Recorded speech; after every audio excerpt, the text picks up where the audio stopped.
व्यसनाचं जे आकर्षण आहे ना, ते अगदी 12-13 वर्षापासूनच मुलांच्या मनात सुरू होतं, की ओळखायचं कसं, की आपलं मूल हे व्यसनाकडे गेलेलं आहे. एक साईन म्हणजे त्याच्यात खूप मोठ्या प्रमाणात बदल होतो आणि हा बदल चांगला नसतो, तर काहीतरी तो निगेटिव्ह असतो आणि तो आपल्यालाच लक्षात येतो, की काहीतरी याच्यात बदल होत चाललेला आहे. मी आता बरीच काही लक्षणं सांगणार आहे आणि त्यातली खूपशी असतील, तर आपण ते जागरूकपणे बघायला पाहिजे. पॅरेंट्स आता जसं तुम्ही म्हणलात, की राग वगैरे येतो, हे सगळं करतात. ह्याच्यामध्ये ते ॲक्शन्स पण घेतात, की कॉलेज बंद करतात, परत घरातच कोंडून ठेवतात. तर हे कितपत बरोबर आहे? कोणालाही आपल्याला जर का मदत करायची असेल, तर एक ही बेसिक गोष्ट आवश्यक आहे, की त्याचा आणि आपला संवाद, कम्युनिकेशन हे खूप चांगलं असलं पाहिजे. तर व्यसन सुटणारच आहे नंतर. पण एकदा तो संवाद तुटला ना किंवा आपलं रिलेशन बिघडलं, तर ते परत कदाचित आपण चांगलं सांधू नाही शकणार. त्यामुळे त्याचं व्यसन कसं सुटेल, हे बघण्यापेक्षा त्याचा आणि आपला संवाद कसा चांगला होईल, त्याचं आणि आपलं नातं कसं चांगलं होईल, याच्यावरती फोकस करा. म्हणजे नक्कीच त्याला आपण व्यसन सोडायला पण मदत करू शकतो. उलट तुम्ही जितकं रिहॅब सेंटरला पाठवाल, तितकं चांगलं. दुर्दैवाने आपल्याकडे काय होतं, की त्याचं व्यसन प्रचंड प्रमाणात वाढल्यानंतर त्याला आमच्यासारख्या सेंटर्समध्ये पाठवलं जातं. त्याचे दुष्परिणाम तोपर्यंत खूप जास्ती झालेले असतात. म्हणून लवकर मदत घेणं आणि योग्य मदत घेणं हे अतिशय महत्त्वाचं आहे.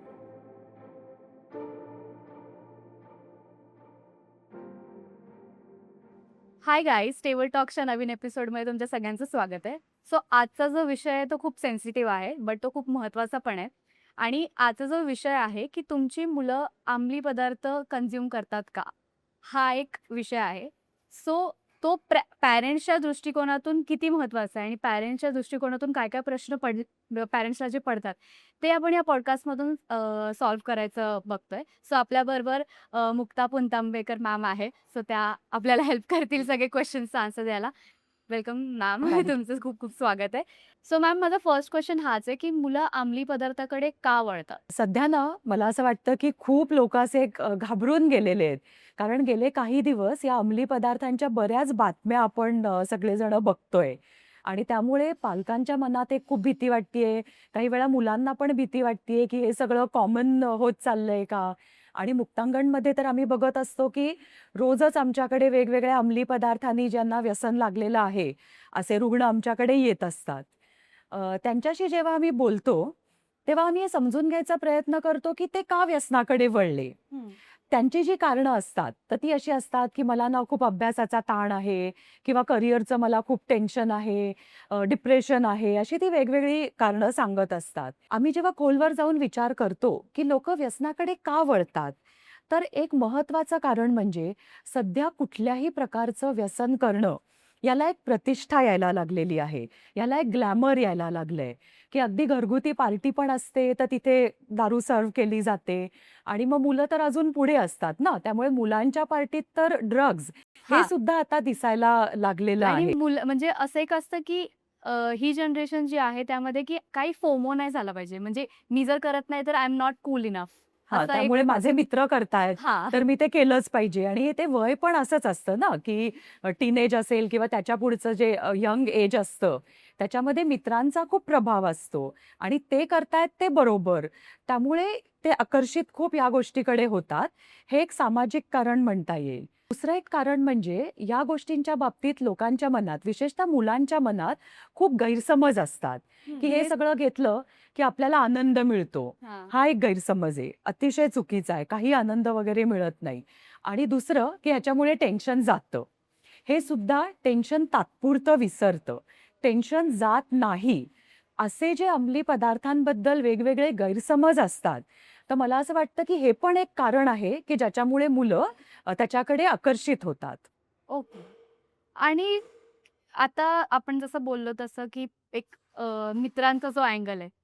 तर खूपसे पॅरेंट्स असे करतात, की नाही आता मग तुझी संगतच बेकार आहे, तर तू ह्या मित्रांबरोबर राहायला नाही पाहिजे. सो मुलं अजून ते उलटं करतात, की नाही हे लोकं मला बोलतायत, सो मी का माझे मित्र तोडू? तर संगतीचा खरंच खूप प्रभाव पडतो का यावर सगळ्यावर? साधारण मुलं जेव्हा एक 12-13 वर्षाची होतात, तेव्हा ॲडोलसन्स एज त्यांचं सुरू होतं, की पौगंडावस्था, टीनेज आपण असं म्हणतो. आणि या वयामध्ये त्यांच्यात प्रचंड बदल व्हायला लागतात. शारीरिक, मानसिक, त्यांच्या मेंदूमध्ये अनेक प्रकारचे बदल व्हायला लागतात. मेंदूमधले जे कनेक्शन्स असतात, त्याचं प्रूनिंग एक प्रकारे व्हायला लागतं. आणि त्याच्यामध्ये मग मुलांमध्ये एक बंड करायची प्रवृत्ती खूप उफाळून येते, की तुम्ही मोठी माणसं म्हणताय ना, ते काही बरोबर नाहीये. मला जे वाटतंय किंवा माझे मित्र म्हणतायत हेच बरोबर, असं त्यांना वाटायला लागतं. आणि होतं कसं, की मुलं जेव्हा कॉलेजमध्ये वगैरे जातात, तेव्हा त्यांचे मित्र बदलायला लागतात. लहान असताना शाळेतले मित्र हे घरी येणारे असतात, आसपास राहणारे असतात. कॉलेजमधले मात्र मित्र हे वेगळे असतात. खूप वेळा असं होतं, की मुलं त्यांना घरीच आणत नाहीत किंवा आणलं तरी पेरेंट्सना असं वाटतं, की "अरे, ही किती मोठी मुलं आहेत आणि यांची जी संगत आहे, ती माझ्या मुलासाठी काही बरोबर होणार नाही." आणि मग वादाचा तो नेहमी एक विषय असतो, की ते म्हणतात, की "हा तुझा मित्र काही बरोबर नाहीये" आणि मुलांना मात्र तेच मित्र हवे असतात. हो. तर हे एक अगदी सगळ्या घरोघरी दिसणारी हे एक गोष्ट आहे असं म्हणायला हरकत नाही. साधारण कोणत्या वयापासून हे चालू होतं? म्हणजे घेणं, बा अ, हे म्हणजे मित्रांचं आकर्षण का ॲडिक्शनच्या बाबतीत? ॲडिक्शन दोन्ही? व्यसनाचं जे आकर्षण आहे ना, ते अगदी 12-13 वर्षापासूनच मुलांच्या मनात सुरू होतं. ओके. मी एक सांगते म्हणजे एक उदाहरण सांगते, की आमच्याकडे एक मुलगा ॲडमिट होता मध्यंतरी. म्हणजे तो आमच्याकडे आला तेव्हा साधारण तो 12वीच्या आसपास होता. पण तो त्याच्या बाबतीत सांगत होता, की 8वीत असेपर्यंत ना त्याला काही आकर्षण वगैरे नव्हतं व्यसनाचं. आणि मग एकदा तो शाळेतनं घरी येत होता. तेव्हा त्यांनी बघितलं, की त्याच्या शाळेतली काही मोठी मुलं होती. ती सिगारेट ओढत होती. हं. आणि मग त्याला असं फार मनात प्रश्न पडला, की काय असेल बरं? ह्याच्यामुळे काय होईल? आणि मग तो घरी गेला. तो आईला म्हणाला, की "आई, माझ्या शाळेतली मुलं सिगारेट ओढत होती. मी पण ओढून बघू का? कसं वाटतं सिगारेट घेतल्यानंतर?" तर खरं तर ना, तेव्हा आईने त्याला चांगलं उत्तर द्यायला हवं होतं. पण एकदम असं त्याने विचारल्यावर बहुतेक ती गोंधळली असेल हो. आणि ती त्याला एकदम त्याच्यावरती चिडली. ती म्हणाली, की "तुला असंच काही करायला मी शाळेत पाठवतेय का? हे असलं काय तुला सुचतंय सिगारेट वगैरेचं? आपलं घराणं बघ, आपल्या घराण्यात कोणीच व्यसन करत नाही." असं त्याला एकदम ती रागवली. पण ह्याच्यामुळे झालं काय, त्याच्या मनातली जी क्युरिओसिटी होती, ती तशीच राहिली. त्याला काही योग्य उत्तर मिळालं नाही. आणि मग तो दुसऱ्या दिवशी त्यांनी हाच प्रश्न या मुलांना विचारला, की "मी सिगारेट ओढून बघू का? तुम्ही का ओढताय? कसं वाटतं तुम्हाला?" तर ती मुलं म्हणाली, "अरे ओढून बघ ना, मस्त वाटतंय. आता तू मोठा झालायस, तू आता मर्द झालायस, तुला ओढायलाच पाहिजे." आणि मग त्यांनी त्यांच्याबरोबर सिगारेट ओढली. तो त्याचा पहिला प्रसंग होता. तेव्हा त्याला खूप काही असं बरं नाही वाटलं. पण मग हळू-हळू त्या मित्रांबरोबर ओढत राहिला आणि मग कॉलेजमध्ये जेव्हा गेला, ते फक्त सिगारेटपुरतं राहिलं नाही. तो वीडकडे पण आकर्षित झाला आणि आमच्याकडे जेव्हा तो आला, तेव्हा तो वीडच्या म्हणजे कॅनॅबिस, गांजाच्या व्यसनाच्या तो आहारी गेलेला होता. आणि मग त्याच्याशी बोलताना हे लक्षात आलं, की हे आकर्षण खूप लहान वयातच निर्माण झालं होतं आणि आईनी जर का तेव्हा तो जेव्हा प्रश्न विचारत होता, तेव्हा चांगला संवाद साधला असता, तर कदाचित त्यांनी ही गोष्ट केलीच नसती. सो मॅम, माझा प्रश्न हा होता, की पॅरेंट्सला अशा कोणत्या सायन्स दिसू लागतात पहिले-पहिले, की त्या त्यांनी दुर्लक्षित नाही केल्या पाहिजेत आणि त्या जर तेव्हाच करेक्ट झाल्या, तेव्हाच त्यांनी जर सावरून घेतल्या, तर मुलं ॲडिक्शनकडे वळणार नाहीत. अशा कोणत्या गोष्टी आहेत? सध्या ना आमच्याकडे बरेच वेळा असं होतं, की काही पालक येतात आणि ते म्हणतात, की माझा मुलगा आता कॉलेजला जायला लागलाय आणि त्याच्यात खूप बदल व्हायला लागलाय. तो पूर्वीसारखा राहिलेला नाहीये. तो खूप चिडचिड करतो, रात्री खूप उशिरा घरी येतो, उशिरा उठतो सकाळी. तर तो व्यसन तर नसेल ना करत. आम्ही ओळखायचं कसं, की तो व्यसनाकडे गेलेला आहे? तर आमच्याकडे जे रुग्ण येत असतात, विशेषतः ही तरुण मुलं, त्यांच्या अनुभवातनं आम्ही अशा काही वॉर्निंग सायन्स निश्चित केलेल्या आहेत, की ज्या आम्ही नेहमी पालकांना सांगत असतो, की ओळखायचं कसं, की आपलं मूल हे व्यसनाकडे गेलेलं आहे. एक साईन म्हणजे त्याच्यात खूप मोठ्या प्रमाणात बदल होतो आणि हा बदल चांगला नसतो, तर काहीतरी तो निगेटिव्ह असतो आणि तो आपल्यालाच लक्षात येतो, की काहीतरी याच्यात बदल होत चाललेला आहे. एक लक्षण म्हणजे त्याची चिडचिड प्रचंड वाढते. छोट्या-छोट्या गोष्टींनी तो चिडचिड करतो. पण मी पुढचं लक्षण सांगायच्या आधी मला इथे क्लिअर करायला पाहिजे, की जेव्हा मुलं टीनेजमध्ये जातात, तेव्हा त्यांची चिडचिड वाढणं हे स्वाभाविकच माझा तोच आहे. क्वेश्चन होता, की तो चिडचिड करतो म्हणजे तो व्यसन करतो असं नाही. मी आता बरीच काही लक्षणं सांगणार आहे आणि त्यातली खूपशी असतील, तर आपण ते जागरूकपणे बघायला हो. पाहिजे. एक म्हणजे त्याची चिडचिड वाढते. दुसरं संवाद कमी होतो. पालक काही सांगायला जातात, त्याला बोलायचं नसतं. तो त्याच्या आयसोलेट. रूममध्ये बसतो. हे सुद्धा व्यसन नसेल तरी सुद्धा कॉमन आहे. त्यामुळे घाबरायचं याच्यामध्ये कारण इंट्रोवर्ट नाही. असू हां, शकतो असू मे बी. शकतो. भुकेचा त्याचा जो पॅटर्न आहे, तो बदलतो जेवणाचा. ओके. काही व्यसनांमध्ये भूक वाढते, ते जास्त खूप खातात आणि काही व्यसनांमध्ये त्यांना काही खावंसंच वाटत नाही. पण पालकांच्या लक्षात येतं, की पूर्वीपेक्षा त्याचं जे जेवणाचा पॅटर्न आहे, तो बदललेला आहे. हे एक लक्षण म्हणता येईल. त्याचं जे हायजीनच्या सवयी आहेत, स्वच्छतेच्या, त्या खूप बदलतात. अंघोळ न करणं, काही विशिष्ट वास येणं त्यांना. गांजाच्या बाबतीत सुद्धा काही वेळा वास येतो. दारू असेल तर वास येतोच. ड्रग्सच्या बाबतीत पण काहीतरी एक वेगळा वास येतो, की जो पालकांना जाणवू शकतो. ओके. किंवा अंघोळ न करणं मी म्हटलंच, दाढी न करणं, एकूणच तो अपीअरन्स बदलतो. झोपेच्या सवयी बदलतात. बरेच वेळा आम्ही बघतो, की दिवसभर झोपतात आणि रात्रभर जागतात. हा पूर्ण पॅटर्न तो बदललेला असतो, जर व्यसन लागलेलं असेल तर. हो. पालकांनी अजून एक गोष्टीकडे लक्ष द्यायला पाहिजे, की पैसे खूप जास्ती घरातले खर्च होतायत का? किंवा चोरले जातायत का? अशी पण मी उदाहरणं बघते, की घरातल्या काही मौल्यवान वस्तू चोरीला गेल्या बापरे! किंवा एक तर आत्ता अलीकडे मी वाचलं, की देवघरातले देव चोरीला गेले आणि घरातल्या मदतनीसावर संशय घेतला. पण खरं तर त्यांचाच मुलगा व्यसनाच्या आहारी गेलेला होता आणि व्यसनासाठी त्यांनी ते चोरलेलं होतं. तर याही बाबतीत पालकांनी लक्ष ठेवायचंय. अलीकडे तर काय ह्याच्यावरतीच पैसे दिले जातात फोनवरती किंवा क्रेडिट कार्डवरती. त्या ट्रान्झॅक्शन्सवरती सुद्धा पालक लक्ष ठेवू शकतात, की आपला मुलगा खूप जास्ती खर्च करतोय का? त्यांचा मित्रपरिवार बदललेला असतो. पूर्वीचे मित्र घरी येत नाहीत. आले तर खूप असे मोठ्या वयातले येतात किंवा मित्र घरी येतच नाहीत. अ, अजून एक की त्यांना जे व्यसन करायचं असतं, ते सगळ्यांसमोर तर करत नाहीत. मग वॉशरूममध्ये वगैरे किंवा खोलीचं दार बंद करून केलं जातं.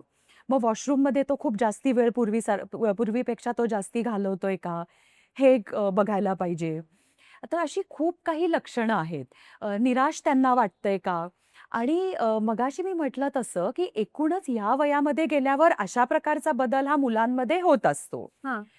पण व्यसन असेल तर ह्या सगळ्या बदलाची तीव्रता खूप जास्ती असते आणि ती पालकांना आतनं कुठेतरी लक्षात येऊ शकते, की हे साधं नाहीये, तर हे खूप जास्ती झालेलं आहे.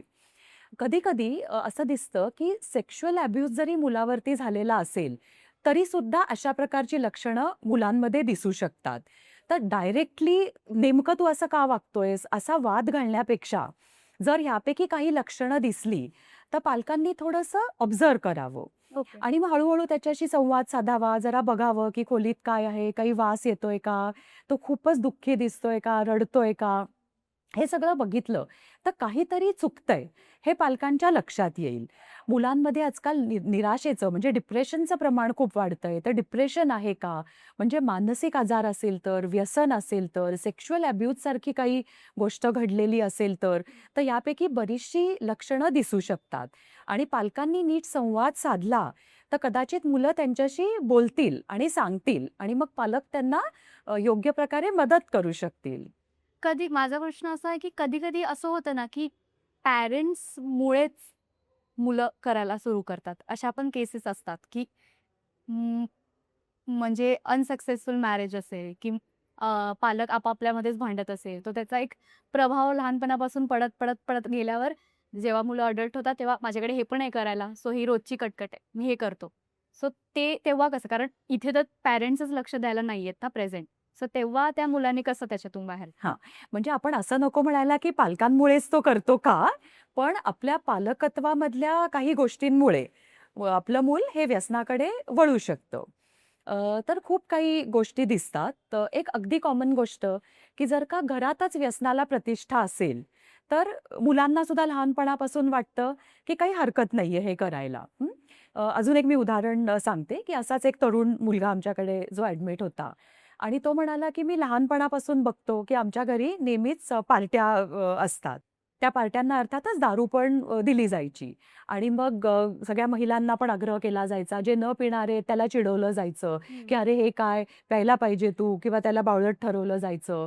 मग हा मोठा झाला तर ह्याला पण आग्रह केला जायचा आणि मग त्याला लहानपणापासून असं वाटायला लागलं, की ह्याच्यात काही चूक नॉर्मल आहे. नाहीये आणि तोही मग कॉलेजमध्ये गेल्यावरती तो दारू प्यायला लागला आणि मग पुढे मात्र तो ड्रग्सकडे पण तो वळला. तर घरामध्ये व्यसनाला प्रतिष्ठा असेल तर तरी मुलांमध्ये ही गोष्ट त्यांना खूप काही चुकीची आहे असं वाटत नाही. हं. किंवा मुलांना घरामध्ये सेफ वाटत नसेल, कम्फर्टेबल वाटत नसेल, तर मग मुलांमधला ताण वाढतो.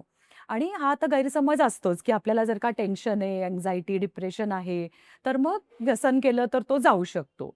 त्यामुळे घरातील काही गोष्टींमुळे जर का ताण असेल, की त्याच्यासमोर रोजची होणारी पालकांची भांडणं असतील, इतर काही गोष्टींचा घरातला ताण असेल, तरी पण व्यसन केल्यामुळे ताण जाईल, या गैरसमजामुळे मुलं व्यसन करू शकतात. ओके. आजकाल ही एकल पालकत्व किंवा सिंगल पॅरेंटिंग हे कॉमन झालेलं आहे. म्हणजे आता ते चुकीचं आहे असं माझं बिलकुल म्हणणं नाहीये. होय. तर फक्त इथे त्यांनी काही काळजी मात्र घेतली पाहिजे, जर का आपण सेपरेट होणार असू तर, की मुलांसमोर काही झालं तरी वाद करू नका. आणि मुलांना तुमच्यातली जी भांडणं आहेत, त्याच्यात तुमची बाजू सांगून मुलांना ते चूज करायला सांगू नका, की माझीच बाजू बरोबर दिस आहे इज ना. Very common. हां, ह्याच्यामुळे मुलांच्या मनात अतिशय गोंधळ निर्माण होतो. मुलांसाठी दोन्ही पालक सारखेच असतात आणि अशा प्रकारे आपण चूज करायला सांगणं, हा मुलांवरती आपण मोठा अन्याय करतोय, त्यांच्या मनात कन्फ्युजन आपण निर्माण करतोय. तर हे कृपया पालकांनी करू नका. हे मला एक खूप सांगावसं वाटतं पालकांना. ओके. सो अजून एक क्वेश्चन, की जर मुलं म्हणजे जो पण काही असेल, तो पहिल्यापासूनच इंट्रोव्हर्ट असेल आणि त्याला एक्सप्रेसच करता येत नसेल, त्याचे बिहेवियरच जे सायन्स आहेत, तसेच असतील पहिल्यापासून. तर मग कसं फाइंड आउट करायचं पालकांनी, कसं लक्ष द्यायचं? हां. तर काही मुलंही इंट्रोव्हर्ट असतात, काही एक्स्ट्रॉव्हर्ट असतात, की ती खूप जास्ती बोलतात, सगळ्यांची मैत्री होते. पण जनरली आपण बघतो, की साधारण मध्ये असतात सगळेजणं आणि हे सगळे पर्सनॅलिटीचे प्रकार आहेत. ह्याच्यात असं काही नाही, की हे म्हणजे चांगलं आणि ते म्हणजे काही कमी. प्रत्येक माणूस हा वेगळा असतो आणि आपण त्याला तो आहे तसा स्वीकारलं, तर तो आपल्याशी ओपनली बोलू शकतो. येस. समजा एखादा मुलगा खूप इंट्रोव्हर्ट आहे, तो जास्ती तो बोलत नाही, पण त्याच्या इतर वागण्यातनं तर पालकांच्या लक्षात येऊ शकतं ना. हे एकमेव लक्षण नाहीये, की तो बोलत नाही वगैरे. इतर त्याचं जे बाकीचं वागणं आहे, कधी-कधी आपण बघतो, की इंट्रोव्हर्ट मुलं असतात, त्यांचे काहीतरी हॉबीज असतात, ते आपले करत असतात. मोजकेच मित्र असतात, त्यांच्याशी ते संवाद साधत असतात. व्यसनाकडे जेव्हा ते वळतात, तेव्हा हे सगळं बंद होतं. हॉबीजकडे लक्ष देणं किंवा जो काही थोडाफार पालकांसमोर वेळ घालवणं किंवा त्यांचे पेट्स असतात. इंट्रोव्हर्ट मुलं पेट्स बरोबर वेळ घालवतात. तर हे कमी होऊ शकतं. तर काहीतरी चुकतंय, हे पालकांना नक्की लक्षात येऊ शकतं. Okay, okay.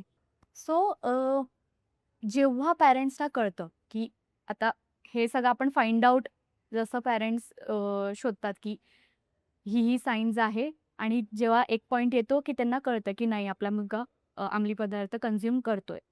तर त्यांची फर्स्ट रिएक्शन काय असली पाहिजे? कारण ती पण खूप मॅटर करते. कारण ह्या केसेसला खूप सेन्सिटिव्ह आणि नाजूक ह्याने आपल्याला हे करायचं असतं. त्यांची फर्स्ट रिएक्शन काय असायला पाहिजे? जेव्हा पालकांना कळतं, की आपल्या मुलाला किंवा मुलीला व्यसनाची आता समस्या निर्माण झालेली आहे, एक महत्वाची प्रतिक्रिया असते, की प्रचंड राग, आरडाओरडा, त्याच्यावरती ओरडून घर डोक्यावर घेणं, ही एक असते. किंवा दुसरी असते, की प्रचंड घाबरून जाणं, एकदम टोकाची निराशा त्यांना येणं. तर अशी कुठल्या वेगवेगळ्या प्रकारच्या प्रतिक्रिया बघायला मिळतात.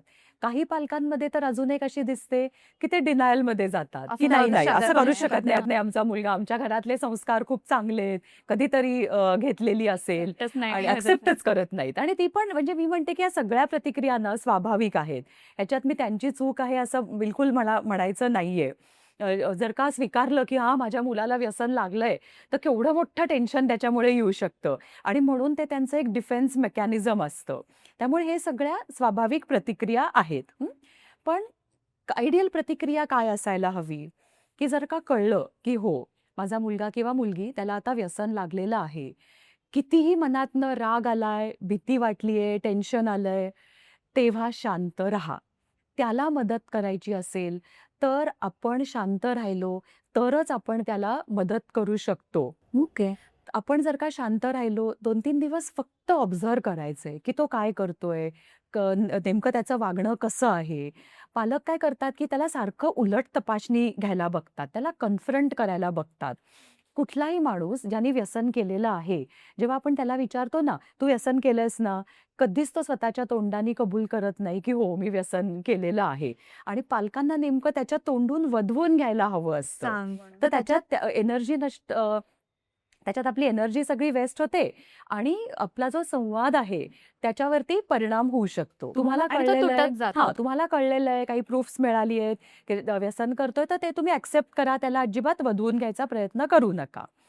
2-3 दिवस काहीच त्याला बोलू नका. तो उशिरा घरी येतोय, येऊ दे. कसाही वागतोय, जेवत नाहीये, नको जेवू दे.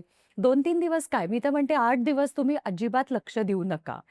पालक जेव्हा त्याला रागवतात आणि विशेषतः तो पिऊन आलेला असताना, व्यसन करून आलेला असताना रागवतात, तेव्हा होतं काय, दुसऱ्या दिवशी नशा उतरल्यानंतर त्यांना पश्चाताप होत नाही आणि त्यांना असं वाटतं, की हेच असे लोकं आहेत आणि त्यांच्याचमुळे मी व्यसन करतोय. 8 एक दिवस पालकांनी एक काहीच रिझन मिळतं अजून हां, करायचं. अजून करायला. एक बहाणा म्हणतो ना, एक्सक्यूज मिळतं त्यांना. मग 8 एक दिवस पालकांनी काहीच बोलायचं नाही. त्याला जे करायचंय, जसं वागायचंय, तसं वागू दे.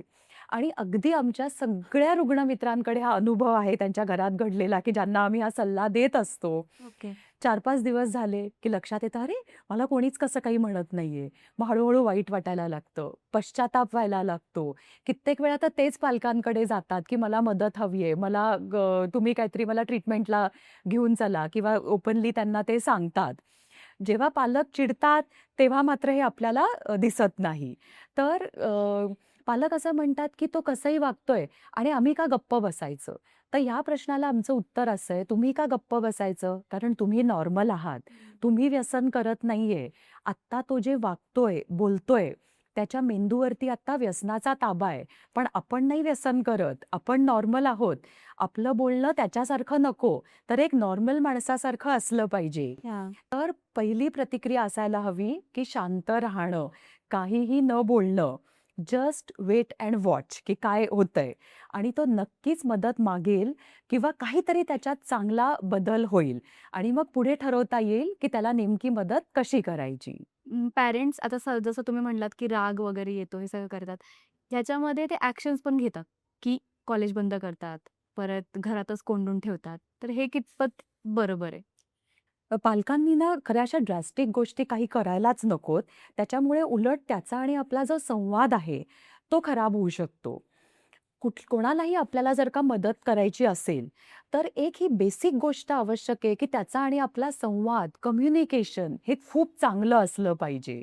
तर व्यसन सुटणारच आहे नंतर.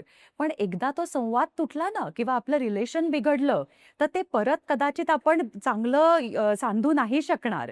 त्यामुळे त्याचं व्यसन कसं सुटेल, हे बघण्यापेक्षा त्याचा आणि आपला संवाद कसा चांगला होईल, त्याचं आणि आपलं नातं कसं चांगलं होईल, याच्यावरती फोकस करा. म्हणजे नक्कीच त्याला आपण व्यसन सोडायला पण मदत करू शकतो. या नोटवर मॅम पॅरेंट्ससाठी असं काही काउन्सिलिंग असतं का?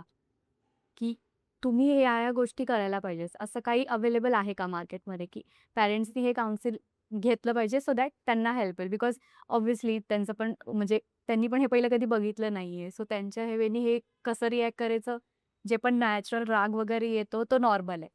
सो तो प्रिव्हेंट करण्यासाठी पॅरेंट्ससाठी असं कोणतं काउन्सिलिंग किंवा काय कोणतं असं सेशन्स असतात का? मला नेहमीच एक असं वाटतं, की पेरेंटिंग, पालकत्व ही एक खूप अवघड गोष्ट आहे. मी पण एका 2 तरुण मुलांची आई आहे आणि कधी-कधी मला तर असं वाटतं, की एक काउन्सिलर असणं हे खूप सोपं आहे. पण एक पेरेंट असणं हे खूप अवघड गोष्ट आहे. खूप आव्हानं असतात त्याच्यामध्ये. पण त्याची मजा तर आपण घेतलीच पाहिजे. ते पण आपल्याला एन्जॉय तर करायलाच पाहिजे. तर अलीकडे पालकत्वाविषयी खूप व्हिडिओज असतात चांगले, पुस्तकं खूप आहेत, सपोर्ट ग्रुप्स अलीकडे दिसतात किंवा काउन्सिलर्स तर आहेतच. पूर्वीसारखा स्टिग्मा नाही राहिलेला, की आता काउन्सिलरकडे, सायकियाट्रिस्टकडे जायला. पूर्वी असं होतं, की मदत घ्या म्हटलं, की त्यांना वाटायचं, की मला काय वेड लागलंय का? हां. मला का मदत घ्यायला सांगताय? हो. तर तसं नाही आता राहिलेलं. तुम्हाला तुमच्या पालकत्वाविषयी काही अडचणी असतील, तर कोणी आपण काउन्सिलरची मदत घेऊ शकतो. ओके. आणि त्याच्यातनं मग आपल्याला काउन्सिलरशी बोलून काही चांगले मार्ग काढता येतात. कित्येक वेळा असं होतं, की त्या मुलाला बदलणं हे आपल्या हातात नसतं. पण आपल्या प्रतिक्रिया बदलणं आपल्या हातात असतं. ओके. आपण जेव्हा बदलतो ना, तेव्हा मुलाचं वागणं सुद्धा बदलू शकतं. हं. पालकांना ना मी नेहमी एक गोष्ट सांगत असते. आपल्याला जे वाटतं, की आपल्या मुलांनी करावं, पालक म्हणून ते आपण आधी करायला पाहिजे. तरच ती आपली मुलं करत असतात. बरं. आपल्याला वाटतं त्याच्यापेक्षा जास्ती मुलं आपल्याला ऑब्झर्व्ह करत असतात आणि आपलं ऑब्झर्व्ह करून ते शिकत असतात. असं होतं आम्ही जेव्हा मुलांना काउन्सिलिंग करतो. एका मुलाने मला सांगितलं होतं, की त्याला थोडी वजन वाढीची समस्या होती आणि मग मी त्याला विचारत होते, की "तू का नाही जात जिमला का नाही जात किंवा संध्याकाळी मोकळ्या हवेत खेळायला का नाही जात?" तर तो म्हणाला, की "माझे पेरेंट्स रोज मला हेच सांगतात आणि स्वतः मात्र मस्तपैकी संध्याकाळी आरामात टीव्ही पुढे किंवा स्क्रीन पुढे बसलेले असतात आणि ते मला का हे करायला सांगतात?" तर तिथे मी त्या पालकांना सजेस्ट केलं, की तुम्ही सगळे मिळून व्यायाम करा आणि तुमचं बघून मग मुलगा पण ते करेल आणि ते खरंच चांगला बदल या अख्ख्या कुटुंबामध्येच झाला. किंवा आमच्याकडे पालक सांगतात, की मुलाला खूप वेळ तो त्याचा स्क्रीन टाईम खूप जास्ती असतो. इथे पण आम्ही सांगतो, की तुम्ही तपासून बघा तुमचा स्क्रीन टाईम किती आहे? तो तुम्ही कमी करा. म्हणजे तुमचा मुलगा पण कमी करेल. आपल्याला वाटतंय ना आपल्या मुलांनी पुस्तकं वाचावी, व्यायाम करावा, हे सगळं आधी आपण करून बघायचंय. आपल्याला वाटतंय ना आपल्या मुलांनी कुठलंच व्यसन करायला नको, आपणही कुठलंच व्यसन करायचं नाही. तर मग मुलं आपलं अनुकरण चांगल्या गोष्टींचं करतील. पण काही-काही पॅरेंट्स असे पण असतात जे करतच नाहीत. सो त्यांनी हे रिएक्ट करणं तर स्वाभाविकच आहे ना, की राग वगैरे येणंच, की बिकॉज त्यांनी काही केलंच नाहीये आणि हे त्यांच्या घरी फर्स्ट टाईमच असं एक्सपिरियन्स होतोय. मग तुम्ही जसं बोललात, की ते डिनायल मोडमध्ये जातात, की नाही आमचा मुलगा असं करू शकत नाही बिकॉज हे आम्ही संस्कारच दिले नाहीयेत. मग त्यांनी कसं बाहेर पडावं याच्यात? जेव्हा असं असतं ना, की घरामध्ये दुसरं कोणीच व्यसन करत नसतं आणि नेमकं त्याच घरातल्या मुलाला व्यसन लागतं, तर लगेच त्यांच्या मनात पहिला प्रश्न असतो, की आमच्याच घरात असं का झालं? आमच्या घरात कोणाला सुपारीचं पण व्यसन नाहीये. आणि मग ते ह्याच प्रश्नात अडकून पडतात, की असं का झालं? या प्रश्नाला काहीही उत्तर नाही. तुमच्या घरात कोणीच व्यसन करत नाही, पण तुमच्याच घरातला मुलगा का व्यसन करतोय? या प्रश्नाला उत्तर नाही. तुम्ही जर हा प्रश्न सारखा स्वतःला विचारत बसलात, तर तुम्ही डिप्रेशनमध्ये जाल आणि तुम्ही त्याला मदत करू शकणार नाही. हा प्रश्न विचारण्यापेक्षा स्वीकार करा, की हो, माझ्या मुलाला व्यसन लागलेलं आहे आणि मग प्रश्नच विचारायचा आहे ना, तर तो चांगला विचारा. आता मी याला कशी मदत करू शकते? हा चांगला प्रश्न आहे. हा आपल्याला उत्तराकडे नेणारा प्रश्न आहे. डायरेक्ट कन्क्लुजनकडे वळणं इज द बेटर ऑप्शन. हां. आणि मग ह्या घरात अजून एक प्रॉब्लेम काय होतो, की जे निर्व्यसनी पूर्ण घर असतं, की लोकांची भीती खूप असते. लोकं काय म्हणतील? म्हणून मग मदत घ्यायला उशीर केला जातो. तर इथे लोकं काय म्हणतील याच्यापेक्षा माझ्या मुलाचं भवितव्य, आरोग्य हे आता मला बघायला पाहिजे. तर लोकांना काहीही म्हणू दे, मी आता लवकरात लवकर मदत घेणार आहे. लोकं काय म्हणतील हे तर खूप कॉमन आहे. म्हणजे त्यासाठी आपण ॲज अ थर्ड पर्सन जसं बघतोय, त्यासाठी आपण आपल्या मुलाचं आयुष्य ह्याच्या म्हणजे रिस्कवर टाकणं जास्त प्रिफर करतो रॅदर दॅन की ही लोकं काय म्हणतील, आत्या काय म्हणेल, हे काय म्हणेल, ह्यांच्यामध्ये आणि आपली मग इमेज उशीर कशी होतो ना होईल. हो, ट्रीटमेंटला. हो. सो तो एक तर आहेच. आता येतं काउन्सिलिंग आणि रिहॅब. तर ह्यामध्ये पण सेम पॉइंट येतो, की पॅरेंट्स उशीर करतात, की लोकं काय म्हणतील आणि रिहॅबमध्ये टाकणं म्हणजे वेड्यांची जत्रा आहे. रिहॅबमध्ये टाकणं म्हणजे नाही वेड लागलंय का ह्याला, असं-तसं. सो तो एक जो पण थॉट प्रोसेस आहे, ती जो पण एक थिंकिंग आहे, ती अजून पण आहे आपल्यामध्ये. सो ती कशी पॅरेंट्सनी ब्रेक करावी? याच्या बाबतीत ना जागतिक आरोग्य संघटनेनेच असं सांगितलेलं आहे, की कुठल्याही प्रकारचं व्यसन करणं हा एक आजार आहे. तो शारीरिक आजार पण आहे आणि मानसिक आजार पण आहे. आता आपण व्यसनाकडे बघायचा दृष्टिकोन बदलणं हे खूप महत्वाचं आहे. तर व्यसनी माणूस हा वाईट नाहीये, तर तो आजारी आहे. या दृष्टिकोनातनं जर आपण त्याच्याकडे बघितलं, तर आपण त्याला लवकर मदत करू शकतो आणि योग्य मदत करू शकतो. नाहीतर काय होतं, की खूप चुकीची मदत होते, की त्याला धमक्या देणं, घरातच कोंडून ठेवणं किंवा काही बुवा-बाबा असं काही करणं, इमोशनल ब्लॅकमेलिंग करणं, की मग मी स्वतःला काहीतरी हार्म करून घेईल, मी जेवणारच नाही. तर हे सगळं जे आहे ना, ते योग्य उपाय नाहीयेत. व्यसन हा एक आजार आहे आणि तो असं काही कोंडून, धमक्या देऊन बरा होणार नाही. तर योग्य उपचारांनीच तो बरा होणार आहे. हे पालकांनी लक्षात घ्यायला हवं. आणि असं काय करून सुद्धा म्हणजे जर पालकांनी असं ब्लॅकमेल केलं, की मी हे करून घेईल, ते करून घेईल आणि त्याचं तर तो तर आजारी आहे, त्याला तर काही फरक पडत नाहीये. सो पॅरेंट्स स्वतःच अजून स्वतःवर कोर्स करतात, की नाही ह्याला मी एवढं सगळं केलं तरी ह्याला काही फरक पडत नाहीये. सो हा पण एक हां, म्हणजे ते कधी तर सेल्फ पिटीमध्ये जातात किंवा गिल्टमध्ये जातात. मग माझंच काही चुकलं का? हं. आम्ही असं म्हणतो मुक्तांगणमध्ये, की घरामध्ये जर व्यसन असेल, तर एक प्रकारे घरातल्या लोकांच्या भावनांची गडबड होत असते. तर गडबड हा वेगवेगळ्या निगेटिव्ह भावनांचा शॉर्ट फॉर्म आहे. जी म्हणजे गिल्ट, अपराधीपणा, की माझ्याचमुळे तो व्यसन करतोय का? ए म्हणजे अँगर, प्रचंड राग त्यांच्या मनामध्ये येतो, मग त्याच्यावरती ते आरडाओरडा करतात. डी म्हणजे डिप्रेशन, खूप डिप्रेशन, टोकाच्या नैराश्याला जातात. बी म्हणजे ब्लेमिंग, एकमेकांना दोष देतात. आई-वडील पण एकमेकांना, की तुझ्यामुळे का माझ्यामुळे तो व्यसन करतो. पुढचा ए म्हणजे अँक्झायटी, सतत टेन्शनमध्ये असतात. आणि डी म्हणजे डिस्गस्ट, त्याचा तिरस्कार करायला लागतात. तर ह्या 6 नकारात्मक भावना घरातल्या लोकांच्या बाबतीत दिसतात, की ज्याला आपण गडबड असं म्हणतो. हो. तर ह्यातली आपली कुठली नेमकी भावना आहे, हे पालकांनी जर का आयडेंटिफाय केलं आणि त्याच्यावरती काम केलं, तर ते स्वतःही रिलॅक्स होतात आणि ते त्याला योग्य प्रकारे मदत पण करू शकतात. हं. ओके. रिहॅब सेंटरला पाठवणं म्हणजे सिच्युएशन खूप सीरियस आहे का? उलट तुम्ही जितकं रिहॅब सेंटरला पाठवाल, तितकं चांगलं. दुर्दैवाने आपल्याकडे काय होतं, की त्याचं व्यसन प्रचंड प्रमाणात वाढल्यानंतर त्याला आमच्यासारख्या सेंटर्समध्ये पाठवलं जातं. त्याचे दुष्परिणाम तोपर्यंत खूप जास्ती झालेले असतात. आता मी गांजाचं उदाहरण सांगते, की मुलांमध्ये आजकाल गांजा खूप कॉमन व्हायला लागलेला आहे, की ज्याला मुलांमध्ये वीड असा शब्द वापरला जातो. आणि मग त्या बाबतीत ना खूप गैरसमज आहेत मुलांच्या मनात, की तो ॲडिक्टिव्ह नाहीये. कधीतरी पार्टीत गांजा घेतलं तर काय होतं? किंवा आम्हाला नेहमी मुलं एक प्रश्न विचारतात, की अमेरिकेतल्या काही राज्यांमध्ये लीगल आहे किंवा हॉलंड, पोर्तुगालमध्ये लीगल आहे. मग आपल्या देशात का नाही? ते तिथे लीगल आहे तर घ्यायला काही हरकत नाही. काही मुलं आम्हाला असं म्हणतात, की त्याच्यात मेडिसिनल प्रॉपर्टीज आहेत, तर मग घ्यायला काय हरकत आहे? आणि मग ते करत राहतात. पण हे सगळे गैरसमज आहेत. गांजामुळे ज्याला कॅनॅबिस इंड्यूस सायकोसिस म्हणतो, इतक्या प्रकारे भयानक मेंदूवरती त्याचा परिणाम होत असतो. आणि मग पालक जर का उशिरा मुलाकडे घेऊन आले, ऑलरेडी मुलांमध्ये ते भास होणं, ते डिल्युजन्स होणं वगैरे सुरू झालेलं असेल, मेमरी लॉस सुरू झालेला असेल, तर मग त्याला बरं होणं, त्यातनं बाहेर येणं, याला खूप वेळ लागतो. खूप ती लाँग प्रोसेस असते. जितक्या लवकर आणतील, तितके शरीरावर किंवा मनावर झालेले परिणाम हे कमी असतात.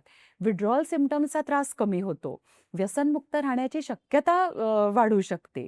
म्हणून लवकर मदत घेणं आणि योग्य मदत घेणं हे अतिशय महत्त्वाचं आहे. रिहॅब सेंटरमध्ये आता या मुलाला घेऊन जावंच लागेल. यासाठी कोणत्या टॉप मोस्ट सायन्स असतात, की धिस इज द टाईम आपल्याला रिहॅब सेंटरची हेल्प घ्यावीच हां, लागेल? की सुरुवातीला मी मगाशी म्हटलं तसं, की योग्य त्याच्याशी संवाद साधायचा आहे. तो सुद्धा लगेच ॲक्सेप्ट करणार नाहीये, की मला व्यसन लागलेलं आहे. तरीही त्याच्याशी संवाद साधणं हेच सुरू ठेवायचंय. ते आपलं मूल आहे, ते गुन्हेगार नाहीये, हे आपण लक्षात घ्यायचंय, की त्यांनी वेळ लावला तरी चालेल ॲक्सेप्ट करायला. आणि तरीही तो त्याचा स्वीकार करत नसेल, तर आधी पालक स्वतः रिहॅब सेंटरमध्ये किंवा काउन्सिलरकडे जाऊ शकतात. ते त्यांच्याशी बोलू शकतात, की असं-असं आहे, आता मी काय करू? आता नेमकी ही त्याच्यात लक्षणं दिसतायत, तर आता पहिलं मी त्याला काय मदत करू? असं आधी पालक स्वतः काउन्सिलरकडे जाऊन किंवा रिहॅब सेंटरकडे जाऊन ही त्यांनी चर्चा करावी. कारण प्रत्येक केस वेगळी असते. नेमकी ॲडमिट करायची वेळ कधी आहे, हे त्या उदाहरणानुसार ठरवायला लागतं आणि ते पालकांना तसे गाईड करू शकतात. ओके.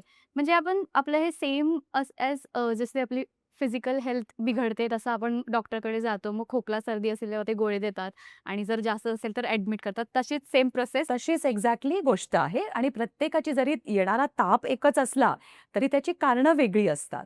तसंच आपण म्हणू शकतो, की व्यसन हा एक प्रॉब्लेम आहे, पण त्याचे प्रकार, किती लागलेलं आहे, ह्या गोष्टी वेगळ्या असू शकतात. आणि म्हणून पालकांनी जर का योग्य वेळी स्वतःसाठी आधी मदत घेतली, तर मग पुढे काय करायचं हे बघता येतं. ओके. सो आता जो पेशंट आहे तो रिहॅब सेंटरमध्ये आला, तो ॲडमिट झाला. त्यानंतरचीच नेक्स्ट स्टेप काय असते रिहॅब सेंटरमधली? आता मी आमच्याकडचं उदाहरण सांगते, की आमच्याकडे मुक्तांगणमध्ये जेव्हा एखादा रुग्ण ॲडमिशनला येतो, तर एकतर आम्ही त्याचा तो आहे तसा स्वीकार करतो, ॲक्सेप्ट करतो त्याला. आम्ही म्हणतो अनकंडिशनल ॲक्सेप्टन्स. त्याला आम्ही एक मित्र म्हणून त्याचा स्वीकार करतो. आणि मग पहिली गोष्ट येते, की एकदा त्याचा मेडिकल चेकअप वगैरे झाला, त्यांनी जे काही कन्झ्युम केलेलं असेल, त्याचा इफेक्ट कमी व्हायला लागला, की त्याला विथड्रॉवल सिम्प्टम्स सुरू होतात. मग वेगवेगळ्या प्रकारे त्रास होतो, की सुरुवातीला अस्वस्थ वाटतं, मग चिडचिड सुरू होते. कधी-कधी खूप टोकाचा असेल तर भास होणं, हे तर हात थरथरणं, डायरिया, व्हॉमिटिंग हे तर अगदीच कॉमन आहे. मग रात्रभर झोप नाही येत, फिट्स येऊ शकतात. अशा वेगवेगळ्या प्रकारचे विथड्रॉवल सिम्प्टम्स सुरू होतात. मग त्याच्यासाठी एक मेडिकल टीम काम करत असते आणि मग ज्याप्रमाणे त्याचं विथड्रॉवल सिम्प्टम आहे, त्यानुसार सिम्प्टोमॅटिक उपचार त्याच्यावरती केले जातात. पण त्याचबरोबर त्याला एकटं नाही सोडलं जात. त्याला सांगितलं जातं, की "घाबरू नको, आम्ही आहोत तुझ्याबरोबर." त्याला धीर दिला जातो. आणि मग एकदा का तो त्या विथड्रॉवल सिम्प्टम्समधनं बाहेर आला, की मग पुढचे उपचार सुरू होतात, की जे शारीरिक, मानसिक अशा दोन्ही प्रकारचे असतात. ओके. फक्त औषधं हा उपचारांचा एक प्रकार असतो, एक भाग असतो. पण त्याच्यानंतर ते मग एक व्यायाम करायला लागतात, योग वगैरे असतो, प्राणायाम, मेडिटेशन ह्या गोष्टी सुरू होतात. एक टाईम टेबल असतं, ते त्यांना फॉलो करायला लागतं. कारण व्यसनामध्ये झोपणं, उठणं, जेवणं म्हणजे कसलंच वेळापत्रक ह्याच्यामुळे नसतं. तुमची फिजिकल, मेंटल आणि सगळीच हेल्थ चांगली येते बिघडी. आणि मेंटल हेल्थसाठी अर्थातच काउन्सिलिंग असतं किंवा वेगवेगळ्या प्रकारच्या थेरपीज असतात. म्हणजे ड्रग्समुळे तुमची सगळ्याच ज्या हेल्थ आहेत त्या सगळ्या आणि बिघडतात. हां, आणि फॅमिली काउन्सिलिंग ती पण हेल्थ बिघडलेलीच असते. ओके. फॅमिलीवरती सुद्धा परिणाम झालेलाच असतो. तर असे होलिस्टिक आपण म्हणतो ना, तसे उपचार त्याला देणं गरजेचं असतं. आता आपला टॉपिक चालू होता, की रिहॅब सेंटरमध्ये जो पेशंट आहे तो आलाय. तो जेव्हा ॲडमिट होतो, तेव्हा पालकांच्या दृष्टिकोनातून म्हणजे पालकांच्या नजरेतून तर तो दूर असतो. सो त्यांनी तेव्हा काय केलं पाहिजे? म्हणजे त्यामध्ये कसं असतं रिहॅब सेंटरमध्ये टाईम टू टाईम भेटणं वगैरे असतं, कसं असतं ते? सुदैवाने ना, की आपल्या देशामध्ये खूप छान मदत करतात पालक किंवा एकूणच कुटुंबीय. बाहेरच्या देशात इतकी छान मदत दिसून येत नाही. माझा नेहमीचा अनुभव आहे, की जेव्हा एखादे पालक त्याला ॲडमिट करायला येतात, तेव्हा त्याच्यावरती असे खूप चिडलेले असतात, की "ह्याला इथेच ठेवून घ्या, ह्याचं तोंड पण आम्हाला बघायची इच्छा नाहीये." आणि हे चिडलेले लोकं जेव्हा घरी जातात ना, रात्री किंवा दुसऱ्या दिवशी फोन करतात, की "कसा आहे आमचा पेशंट? जेवतोय ना? तब्येत त्याची कशी आहे ना?" धिस इज म्हणजे लव्ह लँग्वेज हां, म्हणजे ॲज अ पॅरेंट्स. त्यांचा राग पण आम्ही बघतो, पण त्यांचं प्रेम पण बघतो. आणि खरं तर कुठल्याही रिहॅब वगैरेपेक्षा ना, हे जे प्रेम आहे, ते त्यांना खरी मदत करत असतं व्यसनमुक्त राहण्यासाठी. आणि त्यामुळे काय होतं, की जेव्हा त्यांचा आम्हाला फोन येतो, मग कधी-कधी आम्ही त्यांना विचारतो, की "आता रिलॅक्स झालात ना? तुम्ही त्याला ॲडमिट केलंय?" तर पालक म्हणतात, "नाही हो, मी बिलकुल रिलॅक्स नाहीये. तो तिकडे ॲडमिट आहे, तरी माझ्या मनात त्याचेच विचार आहेत, की तो चांगला राहत असेल ना? बाहेर आल्यानंतर काय होईल? परत तो पिणार तर नाही ना?" तर आम्ही नेहमी पालकांना सांगतो, की आता जर का तुम्ही त्याला ॲडमिट केलेलं आहे, तर तो 30 दिवस आता महिनाभर तरी नक्कीच तो ॲडमिट आहे. तर हा महिना तुम्ही स्वतःकडे लक्ष द्या, की जे तुम्ही करू शकला नाहीत, तो जेव्हा घरी होता. तुमच्या तब्येतीकडे दुर्लक्ष झालंय, तर तुमची शारीरिक आणि मानसिक स्वास्थ्य ते कसं चांगलं करता येईल, हे बघा. नीट जेवा, व्यायाम करा, तुमच्या फ्रेंड्सला भेटा, नाटक, सिनेमा बघा. तुम्ही रिलॅक्स व्हा. तुम्ही जेव्हा रिलॅक्स होता ना, तेव्हाच तुम्ही त्याला चांगल्या प्रकारे मदत करू शकता. तर ही एक काळजी पालकांनी घ्यायलाच पाहिजे. आपलं आरोग्य चांगलं असेल, तरच आपण त्याला मदत करू शकतो. आता या सगळ्यामध्ये पॅरेंट्स म्हणजे आता एका घरात हे सगळं घडलंय, तर ऑब्व्हियसली त्या घराचं वातावरण पूर्णच हे झालेलं असेल. काही सेटअप्स असतात म्हणजे काय म्हणतात त्याला रुटीन असतात, ते सगळे बिघडलेले असतात. आता पॅरेंट्सनी जसं तुम्ही म्हटलात, की स्वतःवर काम केलं पाहिजे. तर अशा कोणत्या काउन्सिल्स आहेत का त्याची मदत घेतली पाहिजे? की तो आता परत येईल तेव्हा ह्या-ह्या सवयी आहेत, ह्या आपल्याला पाळायला पाहिजेत आणि ह्या-ह्या सवयी आहेत, ज्या आपल्याला अव्हॉइड करायला पाहिजे. हां.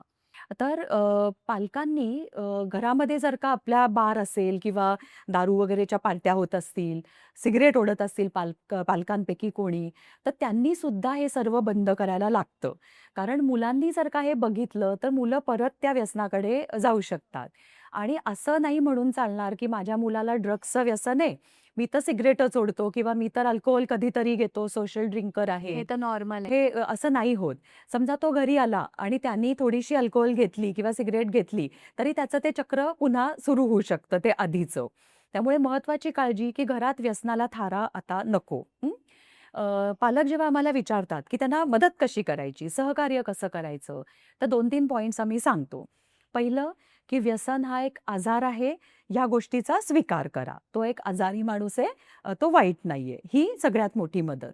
दुसरी, की योग्य उपचार द्या आणि जास्त काळ उपचार द्या. योग्य म्हणजे रिहॅबमध्ये वगैरे ॲडमिट करणं, प्रॉपर काउन्सिलिंग घेणं. आणि जास्त काळ उपचार द्या, म्हणजे रिहॅब सेंटरमध्ये डांबून ठेवू नका. पालकांना असं वाटतं की त्याला 6 महिने, 1 वर्ष आपण जर का डांबून ठेवलं, तर त्याचं व्यसन सुटेल. असं नाहीये. 1 महिना सुद्धा पुरेसा असतो. कारण ते जे उपचार असतात ते होलिस्टिक असतात आणि बाहेर आल्यानंतरच तर आपल्याला बघायचं असतं ना, की तो खरंच त्याचं व्यसन बंद झालंय का परत तो व्यसनाकडे जातोय. त्यामुळे विश्वास ठेवायचा आहे रिहॅब सेंटरवर, की 1 महिना असेल तर 1 महिना. पण घरी आल्यानंतर सुद्धा उपचार सुरू ठेवायचेत. हे कुठले उपचार? तर त्याला नियमितपणे फॉलोअपसाठी नेणं. काउन्सिलिंगसाठी तर महिन्यातनं एकदा किमान त्याला न्यायला लागतं किंवा त्यांनी स्वतःही काउन्सिलरकडे जायला लागतं. आणि काही औषधं जर का त्याला प्रिस्क्राईब केली गेली असतील, तर ती सुद्धा त्याला वेळेवरती देणं. आता यासाठी खूप चांगली औषधं उपलब्ध असतात. त्यांना जी तल्लफ येते, क्रेव्हिंग येतं, ते कमी करण्यासाठी औषधं असतात किंवा त्याच्यामुळे ज्या मानसिक समस्या निर्माण झालेल्या असतात, प्रत्येक रिहॅबमध्ये सायकियाट्रिस्ट असतात. ते त्यानुसार त्यांना औषधं देतात. तर ही एक काळजी पालकांनी घ्यायची आहे, की बाहेर आल्यानंतर फॉलोअप व्यवस्थित करायचा आणि औषधं त्याला योग्य प्रकारे द्यायची. आणि ही महत्त्वाची मदत अजून पालकांनी करायची आहे, की स्वतःची काळजी घ्यायची आहे. स्वतःकडे दुर्लक्ष करून घ्यायचं नाहीये. आणि एकच पॉइंट अजून मला याच्यात ॲड करायला आवडेल. आम्ही नेहमी पालकांना सांगतो, की तुम्ही त्याला मदत करा. तर मदत ही व्यसन मुक्तीला करतोय ना, हे बघायचंय. व्यसन सुरू व्हायला नाही ना करत आहे, हे पण बघणं आवश्यक आहे. याला एक शब्द वापरला जातो, की एनेबलिंग. आपण एनेबलिंग नाही ना करत आहे. त्याला व्यसनाकडे वळायला इनडायरेक्टली प्रवृत्त नाही ना आपण करत आहे. कधी-कधी मुलं काय करतात, की ते म्हणतात, की आता तुम्ही मला एक मोटरसायकल घेऊन द्या, म्हणजे मी व्यसन करणं बंद करेन. हं. मग पालक पण बिचारे म्हणजे ते हैराणच झालेले असतात. ठीक तर आहे, तू ते काही म्हणतात, पण "ठीक घे आहे, पण काही बंद पण हां, कर. घे बाबा मोटरसायकल." तर ही मदत नाहीये. आपण काही जिथे योग्य ठिकाणी नाही पण म्हणता आलं पाहिजे, की नाही असं आत्ता आपण नाही देऊ शकत. पण हे चांगल्या प्रकारे त्याच्यावर चिडून आरडाओरडा करून नाही, तर शांतपणे संवाद साधून असर्टिव्ह शब्द वापरतो बघा आपण, की नेहमी आपण त्याला शांतपणे पण ठामपणे सांगायचंय. तर संवाद विश्वास हां, पटवून द्यायचा आहे. हां. संवाद साधायची पद्धत योग्य असेल, तर आपण मुलांपर्यंत आपला मुद्दा पोहोचवू शकतो. ओके. आता रिहॅब सेंटरमध्ये मुलांनी 1 महिना जी पण ट्रीटमेंट आहे ती घेतली. मुलगा परत घरी आला. पण त्यानंतर सगळं काही करून सुद्धा पॅरेंट्सनी पण त्यांच्या त्यांच्या पी-ओ-व्हीनी सगळं नीट करून सुद्धा फॉलोअप वगैरे घेऊन सुद्धा तरी मुलाला परत व्यसन लागलं. तर मग त्यांची रिएक्शन काय असली पाहिजे? बिकॉज आता तर त्यांनी सगळं ट्राय केलंय. तुम्ही जसं बोललात तसं काउन्सिलिंग वगैरे घेऊन सगळं केलंय. मग त्यांनी कसं रिएक्ट केलं? म्हणजे त्यांचं जे रिएक्शन आहे, राग वगैरे येणं, हे तर साहजिकच आहे. पण परत जेव्हा जर चालू झालं मुलाचं ड्रग्सकडे ॲडिक्शन म्हणा किंवा काही झालं, तर काय केलं पाहिजे? कुठलाही आजार असतो ना, त्याच्यातून जेव्हा माणूस बरा होत असतो, तेव्हा त्याने योग्य पथ्य पाळायला पाहिजेत. नाहीतर तो आजार परत उलटू शकतो. याला म्हणतात रिलॅप्स. आणि व्यसनाच्या आजाराच्या बाबतीत सुद्धा हे दिसून येतं, की काही वेळा उपचार पूर्ण करून सुद्धा लगेचच किंवा काही महिन्यांनी, वर्षांनी सुद्धा लोकं परत व्यसनाकडे वळू शकतात. असं जेव्हा होतं, तेव्हा घरच्या लोकांना तर त्याचा खूपच त्रास होतो. आणि मग त्यांची एक रिएक्शन असते, की ते त्याच्यावरती लगेच आरडाओरडा सुरू करतात, की "एवढं कसं कळत नाही? एवढा तुझ्यावर खर्च केला, तू परत प्यायलास, तू काही सुधारणार नाहीस." हे सगळं त्यांचं सुरू होतं.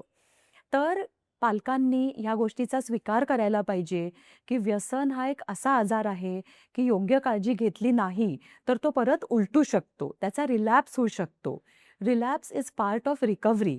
रिकव्हरीच्या प्रोसेसमध्ये हा स्वाभाविक आहे अशा प्रकारे रिलॅप्स होणं.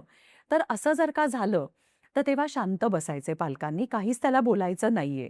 सुरुवातीला तर आम्ही म्हणतो, की अॅक्नॉलेज पण नका करू, कन्फ्रंट तर करूच नका, की "तू प्यायला आहेस ना?" वगैरे. अतिशय शांत राहा. पालक जर का शांत राहिले ना, तर 1-2 दिवसात त्यालाच पश्चाताप होतो. एकतर तोच स्वतःहून बंद करतो किंवा तो त्यांना सांगतो, की "नाही, मला प्लीज आता मला मदतीची आवश्यकता आहे. मला थांबता येत नाहीये." पालकांनी यावेळेला वाद घातला, तर ही गोष्ट व्हायला खूप वेळ लागतो. कदाचित तो ऐकत पण नाही. म्हणून शांत राहा. मला तर नेहमी वाटतं, की सगळ्या पालकांनी आणि मी स्वतःला सुद्धा ॲज अ पालक म्हणून नेहमी सांगत असते, की काही प्रॉब्लेम असेल तर की शांत राहा. हे खूप खूप महत्वाचं आहे आणि ते नेमकं जमत नाही. ते एक खूप अवघड ती गोष्ट असते. पण रिलॅप्स जरी झाला आणि पालक शांत राहिले, तरी ते त्याला मदत करू शकतात. आमच्याकडे अशी खूप सारी उदाहरणं आहेत, की रिलॅप्स झालाय, परत उपचार घेतले आणि तो त्याच्यातनं चांगला बाहेर आला आणि आज तो चांगलं जीवन आता तो जगतो आहे. फक्त अजून एक मला इथे सांगावसं वाटतं.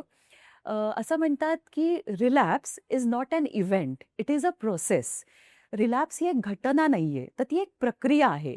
असं नाही होत, की त्याचं आज अगदी चांगलं चाललेलं आहे आणि तो उद्या प्यायला. त्याचं आज चांगलं चाललंय, पण हळू काहीतरी बदलायला लागतं. निगेटिव्ह बदल काहीतरी व्हायला लागतात, की मग तो त्याचं टाईम टेबल बिघडतं. फॉलोअपला तो टाळायला लागतो. औषधं नको म्हणायला लागतो. काउन्सिलरला फोन करत नाही. जुनेच काहीतरी मित्र परत येतात. चिडचिड होते. असे काही ना काहीतरी निगेटिव्ह बदल त्याच्यामध्ये दिसायला लागतात. ते म्हणजे तो रिलॅप्स होणारच आहे असं नाही. पण अशा वेळेला पालक थोडासा संवाद जर का पालकांनी जरा संवाद साधला, त्याला परत फॉलोअपसाठी, काउन्सिलिंगसाठी ते घेऊन गेले, तर ते रिलॅप्स होण्यापासून त्याला वाचवू शकतात, प्रिव्हेंट करू शकतात. मॅम, संवाद साधणं म्हणजे काय? की थोडीशी त्याच्याशी चर्चा करायची, की "तुला जरा बरं वाटत नाहीये का? तुझी जरा चिडचिड होतीये का सध्या? काही प्रॉब्लेम आहे का?" असं त्याला खोचकपणे नाही, तर शांतपणे त्याला विचारणं आणि तो पहिल्यांदा मी विचारलं समजा, तर तो म्हणेल, की "नाही, असं काही नाहीये." तर ठीक आहे. परत त्याच्यात त्याच्यात लगेच विचारायचं नाही. मग दुसऱ्या दिवशी परत विचारायचं, की "अरे, पण मला असं-असं वाटतंय जरा, की तुझं जेवण जरा कमी झालंय. काही सांगशील का तू? बोलायला हरकत नाही." किंवा आपण काउन्सिलरकडे जायचं का? मागे लागायचं नाहीये. 1-2 प्रश्न फॉलोअप चेकअप विचारायचे. घेत जायचं. पालक जो संवाद साधतात ना, त्याच्यात एक अतिशय चुकीची गोष्ट असते, की ते रिपीट करत बसतात आणि जे मुलांना बिलकुल आवडत नाही. बिकॉज एक गोष्ट अशी असते, की त्यांना ती ऐकायची असते त्याच्याकडून, की हां. "हां, मला न्या." पण हां. पण म्हणजे तेच-तेच परत सांगायचं, की "अरे तू जेव, तू चांगलं जेवत नाहीयेस." किंवा आमच्याकडे पण जेव्हा डिस्चार्ज घ्यायला येतात ना, तेव्हा त्याला सांगतात, की "तुम्ही त्याला हे परत एकदा सांगा माझ्यापर्यंत. माझ्यासमोर सांगा." तर आम्ही त्यांना सांगतो, की "आम्ही ऑलरेडी बोललेलो आहे त्याच्याशी. असं नाहीये, की एक गोष्ट 10 वेळा सांगितली, तर त्याचा इम्पॅक्ट जास्त येईल." उलट मुलं इरिटेट वैतागतात, होतात. की हां, इरिटेट होतात, की किती वेळा तेच-तेच. एक गोष्ट एकदाच सांगा. शांतपणे सांगा. ते जास्त इफेक्टिव्ह असतं. हं. आता मॅम, आपण पॅरेंटिंगकडे येऊया, की अशा कोणत्या गोष्टी आहेत ज्या मुलं लहान असल्यापासूनच त्यांच्याबरोबर कम्युनिकेशन बिल्डिंग म्हणा, अशा कोणत्या गोष्टी त्या एक कनेक्टिंग असतं ना, की पॅरेंटिंग खूप महत्वाचं आहे. तर पॅरेंटिंगमध्ये या गोष्टी अव्हॉइड करण्यासाठी काय-काय महत्वाचं आहे? याच्या बाबतीत मला माझं स्वतःचं उदाहरण सांगायला आवडेल, की माझे आई-बाबा म्हणजे डॉक्टर अनिल अवचट आणि डॉक्टर अनिता अवचट, की दोघांनी मी आणि माझी बहीण यशोदा आम्हाला दोघींना खूप वेगळ्या प्रकारे वाढवलं. ओके. ते दोघंही डॉक्टर होते, दोघंही अतिशय बिझी होते, पण ते आम्हाला खूप क्वालिटी टाईम द्यायचे, की अगदी खूप वेळ नाही देऊ शकायचे. पण जो काही वेळ असेल तो आमच्यासाठी असायचा आणि मग खूप वेगवेगळ्या गोष्टी असायच्या, की पुस्तकं वाचून दाखवायची, सगळ्यांनी एकत्र फिरायला जायचं किंवा एक छान मोकळेपणाने आमच्याशी बोलायचं. हे पण ते मोकळेपणाने आई आमच्याशी बोलायची, की ती किती बिझी असते किंवा ती सायकियाट्रिस्ट होती, मेंटल हॉस्पिटलमध्ये काम करायची, तर तिथलं काही आमच्याशी ती चर्चा करायची.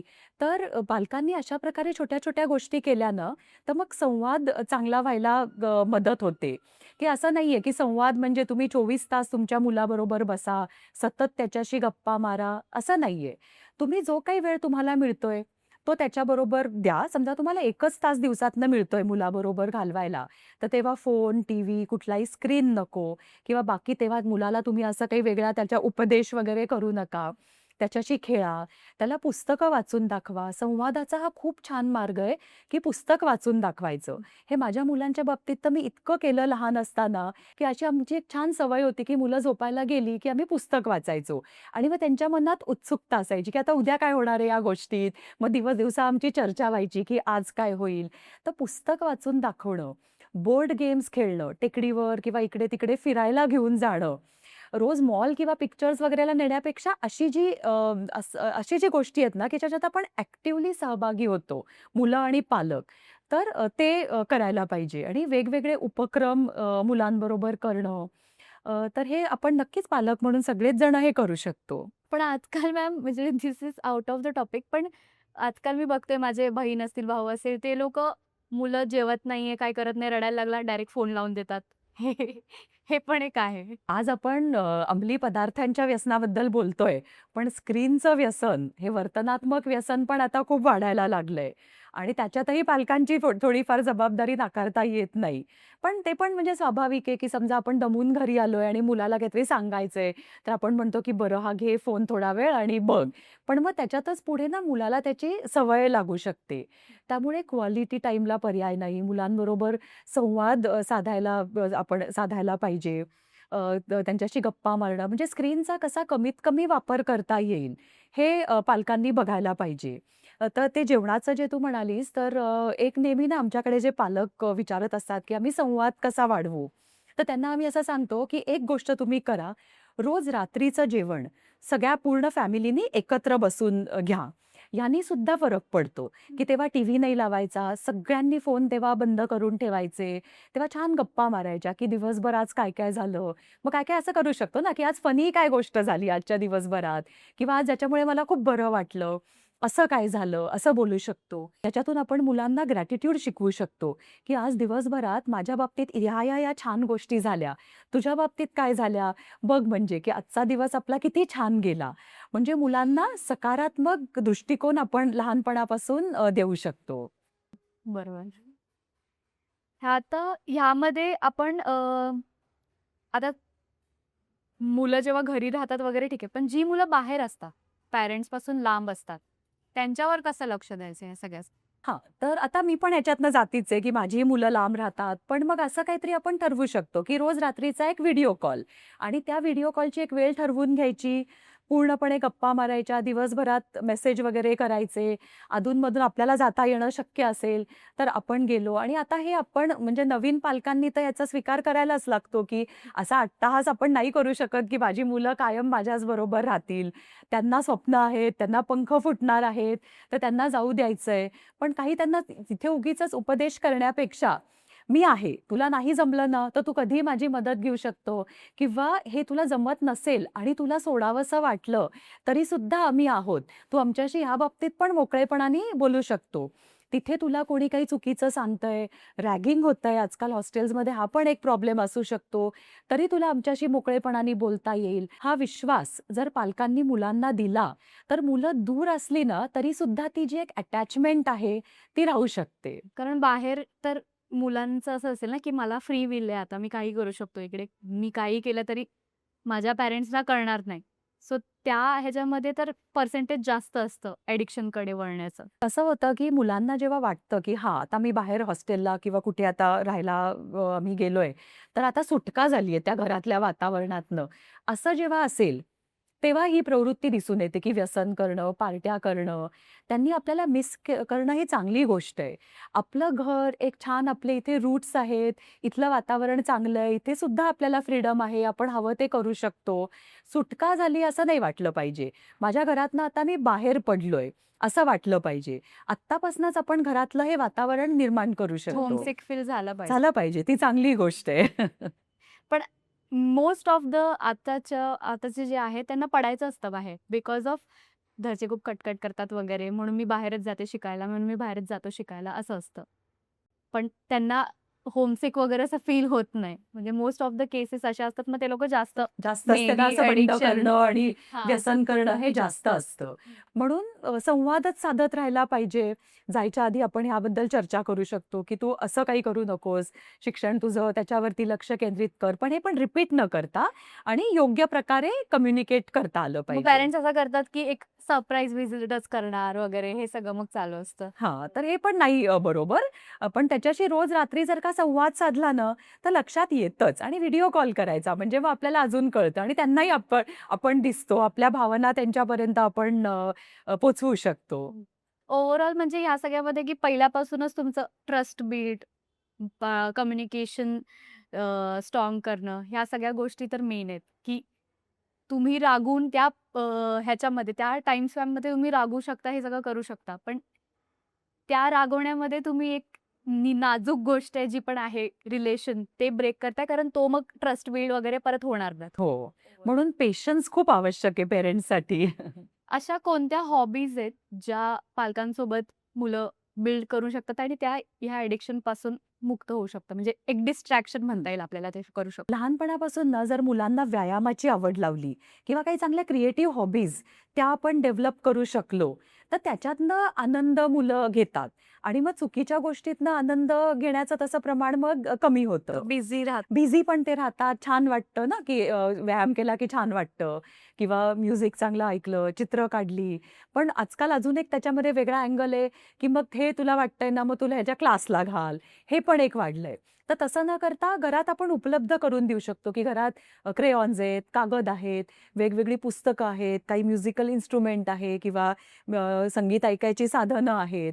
मग ह्याच्यातनं मुलं ते त्यांची हॉबी डेव्हलप करू शकतात. मग लक्षात आलं, तरच मग पुढे क्लासला वगैरे घालू शकतात. त्याला खरी इच्छा आहे ना क्लासला जायची, ते बघा, मग क्लासला घाला. काही हॉबी एकत्र करा, की सगळे मिळून चित्र काढताय तुम्ही किंवा सगळे मिळून व्यायाम करताय, सगळे मिळून एखाद्या म्युझिकच्या कॉन्सर्टला गेलेत. असं केलं तर पालकांनाही छान वाटतं, मुलांनाही चांगलं वाटतं आणि आपलं नातं डेव्हलप व्हायला एक मदत होते. येस. पण ह्या हॉबीज पहिल्यापासूनच्या बोललो आपण. आता नंतर जेव्हा रिहॅब सेंटरमधून परत आल्यावर अशा कोणत्या हॉबीज आहेत ज्या आपण बिल्ड करू शकतो? कारण मोठ्या वयात बिल्ड करणं इज डिफिकल्ट. आमचा मुक्तांगणमधला असा अनुभव आहे, की नवीन सुरुवात कधीही करता येते. असं नाहीये, की आता आमची मुलं मोठी झाली, आता संपलं. छोटी बाळं असतानाच आम्ही ते करायला पाहिजे होतं. नाही. आत्ता सुद्धा आपण नवीन सुरुवात करू शकतो. आपण स्वतःत बदल करायचा आहे त्याच्याशी त्याच्याशी वागताना हे विचारू शकतो, की मला एखादा पिक्चर बघावासा वाटतोय. आपण दोघं मिळून जायचं का? किंवा आपण दोघं मिळून काही योगा किंवा व्यायाम एकत्र करायचा का? आणि मुलांना आवडतं खरं. आणि मग ते तयार होतात हे सगळं एकत्रितपणे हॉबीज करायला. Okay. Thank you so much ma'am. खूप बेसिक क्वेश्चन जे पॅरेंट्सला पडतात ते सगळे सॉल्व्ह झालेत या पॉडकास्टमधून. सो आजच्या या आपल्या एपिसोडमधून पॅरेंट्सच्या दृष्टिकोनातून काय-काय गोष्टी आपण सॉल्व्ह केल्या पाहिजेत, काय-काय गोष्टींकडे लक्ष दिलं पाहिजे, की आपले मुलं अंमली पदार्थ कन्झ्युम करतात का? हे खूप ईझी पद्धतीने मॅमनी आपल्याला सांगितलेलं आहे. आणि अशाच इम्पॉर्टंट टॉपिक्स आपण पुढच्या एपिसोडमध्ये पण कव्हर करणार आहोत. सो असेच इम्पॉर्टंट टॉपिक्स बघण्यासाठी टेबल टॉक्स बघत राहा आणि बोलबिडूला सबस्क्राईब करा. Thank you.